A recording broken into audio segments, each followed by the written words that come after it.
So I finished The Sinner. Oh my god. Oh my god. What is happening to me? What is happening in my life? So I finished it, right? I listened at 2.75 speed because it was just so much corn.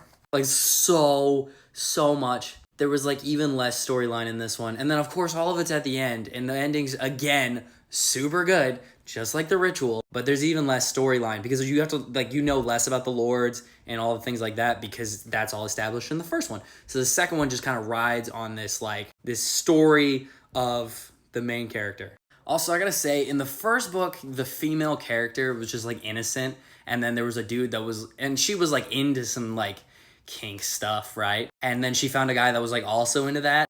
It's kind of this. It's the second one is so much worse because the female main character is just like SA'd for like her entire life, and that becomes what she's used to, and like the way that she gets over the trauma is like the other main character like basically loves her while doing the same kinds of things to her.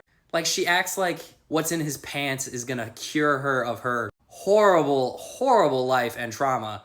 And I'm like, no, babe, you need a therapist. His junk isn't a therapy session. You need to go see a therapist. Also, the entire time I keep thinking, oh my god, please just let something good happen to her, please, because it just kept getting worse.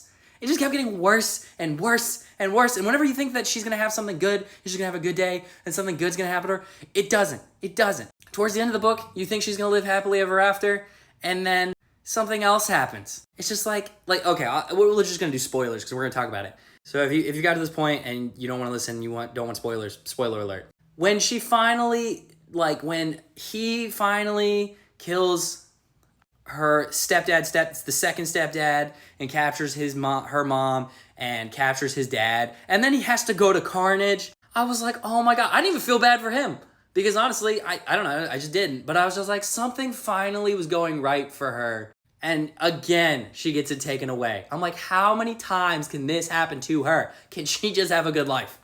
I'm like, Ellie, please, Sin, please. Also, like more spoilers, but like his thought process of being like, she needs a dad more than she needs a lover. She already grieved losing her dad. Like in her head, she's gotten over that. I mean, obviously it leaves permanent scars, but like, I feel like, she's went through the 7 steps of grief or whatever. But she can I feel like it doesn't make sense to me, even if if it had ended that way, I would have been pissed. Because she needed Sin. She didn't need her dad, Ellie needed Sin.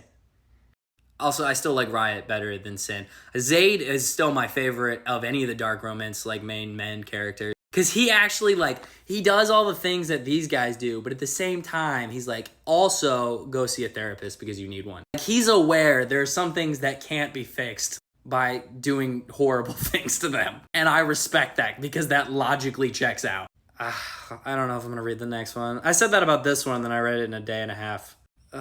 Although I do want to know what happens to Tyson. And I know I think that's the next book. So who knows? I also really want to read the book that everybody keeps commenting about that has a bunch of cars. I don't know. We'll see.